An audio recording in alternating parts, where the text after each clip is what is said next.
I encountered this very vividly not too long ago, about a month ago, in the building where I work. And there was a man waiting for an appointment, and he saw me and he asked, well, what do you do? And I said, oh, I'm the community mental health worker. And his immediate reaction was to make a face of disgust and step back. And I was kind of shocked by it. And then he kind of leaned in, still with the step back, leaned in and go, how can you tell if people are mentally ill? And I just looked at him and I said, you're looking at it.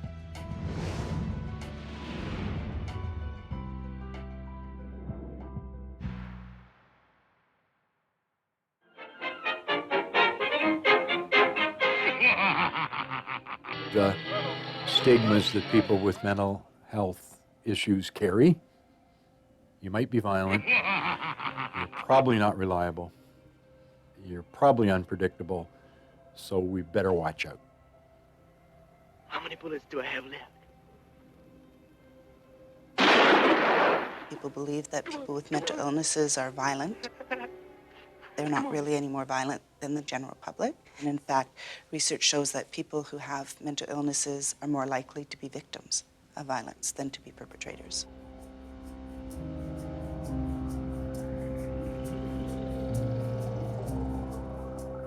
Cook a lot of chicken stews. When I was homeless, we would gather our food from the garbage bins and back. I was diagnosed first in 1987 with schizophrenia. I've been a truck driver for some 25 years. When I took sick in 2000, I had lost everything, my car and girlfriend and apartment with possessions, and wound up homeless because I didn't have the financial means to cut my losses and move on somewhere else.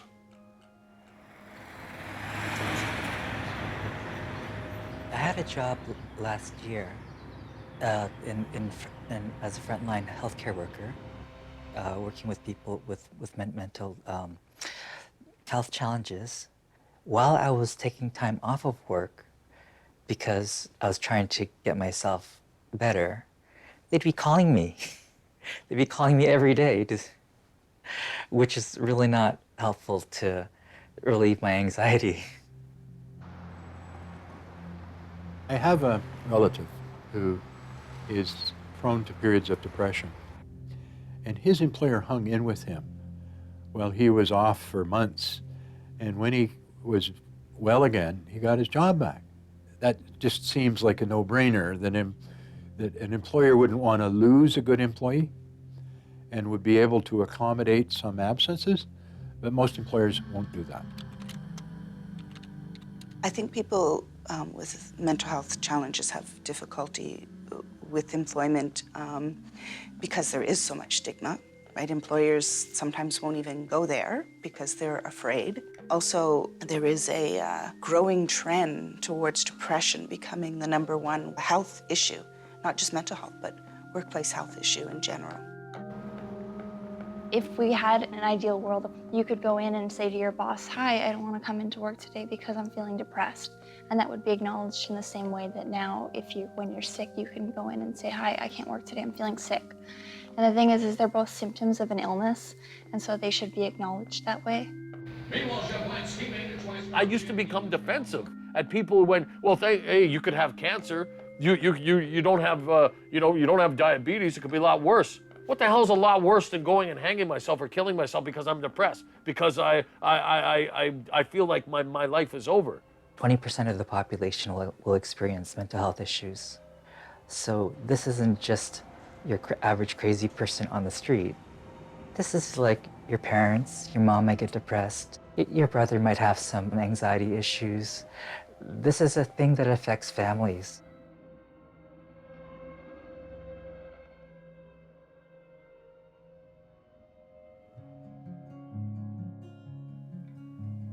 I would ask my dad, what's wrong with mom? Why isn't she normal?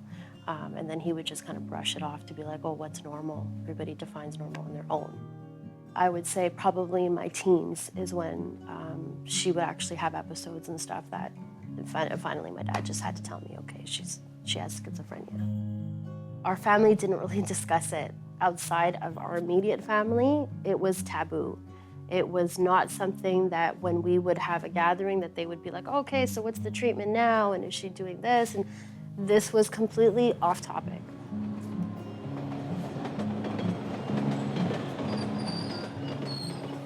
You know, people will say, oh, I went downtown, this guy was talking to himself, and I'm just like, wait a minute, my mom talks to herself. Don't be talking about people like that. You have no idea what you're talking about. They're not crazy, they're sick. And then I would get that look like, oh, your mom talks to herself? And I'm like, yeah, so watch what you say, because my mom talks to herself too, and she's not, you know, just some person on the street. And without us, she very well could be. I still think so many homeless people who deal with mental health issues, and it's weird, I've met some of them and talked to them, and I'm like, where are these people's families? Where are these people's friends? Where some of them they shouldn't even be out there. They're very highly intelligent, creative people that, for whatever reason, society has left them behind. Having the illness is not a good experience with family and friends, and kind of been disowned. When you have a mental health issue, as I say, your friends and family sometimes walk and you have nobody. And the very best person to have on your team is somebody who's been through it. There was nobody who knew what I was going through, and all I experienced was stigma and isolation from kids. Oh, you're that girl who went to rehab, that kind of thing. I was completely isolated. I ended up in treatment for the first time when I was 14. And that's when I was officially diagnosed with alcoholism, addiction, and anorexia. Much of my life was consumed by fighting mental illness and trying to get better or living with it in my addiction. And so a big part of who I am is like my strength. I'm conquering that.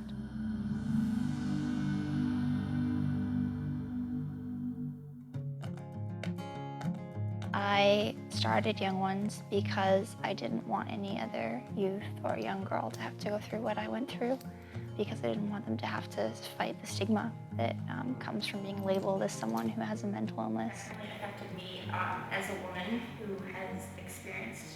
Young Ones is a nonprofit organization that works to break the barriers, social and economic barriers facing youth with mental illness and addiction by facilitating access to mental health treatment and anti-stigma education. And look where I am now, and I've accomplished something, and you can get there, and I can help you. Still to come, we'll look back at how people do their research. Bipolar affective disorder is a gift as much as a curse. I would not, I truthfully believe, be able to do what I do if I wasn't bipolar, I think. Saturday Strike Force event in San Diego. You're watching the MMA show. There's so much good that comes out of it. I wish we didn't need to be this way, but if there's a chemical imbalance, it's natural. It's happened. It's real, so don't try to hide from it. Because you came to see a show about mental illness, and you want to know what brand of crazy I am. I wrote and performed a show called Psycho Bitch, which is based on my own story of mental illness, but particularly around the stigma. So let's do a pop quiz. I'll tell you my symptoms, and you can guess what we're dealing with. And it was really to raise awareness about the negative effects of stigma and how that stops people from getting the help that they need. It stops people from even having the conversations that they need to have, or even building the social networks that they need in order to recover. We need more workplaces that are family-friendly, mental health-friendly. We need a lot more mental health promotion in the workplace to help people understand, as well to help people know how to support a coworker. And it's hard to figure out, are they homeless because they have a mental illness? Or do they have a mental illness because of the stress of being homeless? Right? Yeah, you're right. I want to see a cure for cancer. I want to see a cure for AIDS, of course. I would like to see a cure for bipolar affective disorder as well, obviously. But knowing that maybe that's still down the road, just the education, the fact, just try to understand, and don't just blindly judge someone by what you don't see.